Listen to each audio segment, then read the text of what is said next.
Elisabeth Borne risque de se souvenir longtemps de ce dimanche 14 mars 2021, le jour où elle a déclaré les premiers symptômes liés au Covid-19.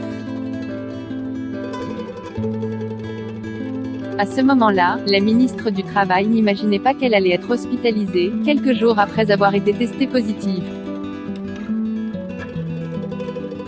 Cependant, après un début de semaine studieux, enchaînant les réunions en visioconférence comme à son habitude, son état de santé cesse de dégrader. Je n'arrive plus à m'alimenter, ni à boire. Jeudi après-midi, je suis donc allée à l'hôpital pour faire des examens.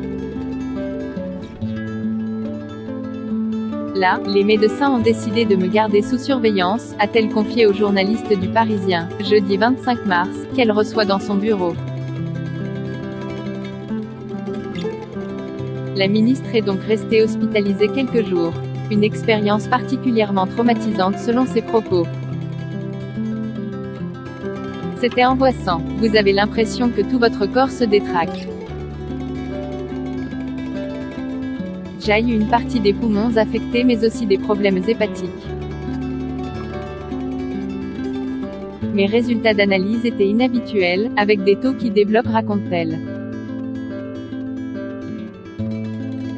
Et de renchérir, vous vous demandez si les choses vont revenir à la normale. J'ai eu l'impression de cumuler plusieurs maladies. Je me sens encore affaiblie. Alors qu'elle prône depuis le début de la crise sanitaire en mars 2020 le respect des restrictions et des gestes barrières, Elisabeth Borne n'a donc pas pu échapper au virus et ignore toujours comment elle a pu l'attraper. J'ai eu le variant sud-africain, qui est peu présent en Île-de-France. Je ne comprends pas où je l'ai attrapé car je fais très attention au quotidien. Je mets du gel et porte le masque en permanence et privilégie toujours les visioconférences.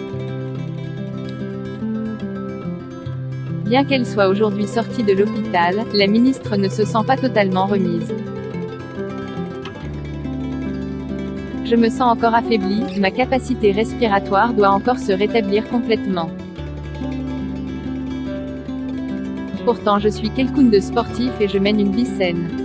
Comme elle, plusieurs ministres ont été touchés par le Covid-19 récemment.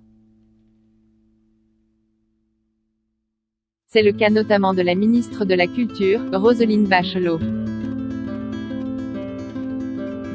Hospitalisée mercredi 24 mars après avoir été testée positive, elle a indiqué sur son compte Twitter, jeudi 25 mars, qu'elle avait depuis été placée sous oxygénothérapie renforcée. Un traitement médical qui est prodigué aux patients en insuffisance respiratoire. Article rédigé en collaboration avec 6 médias.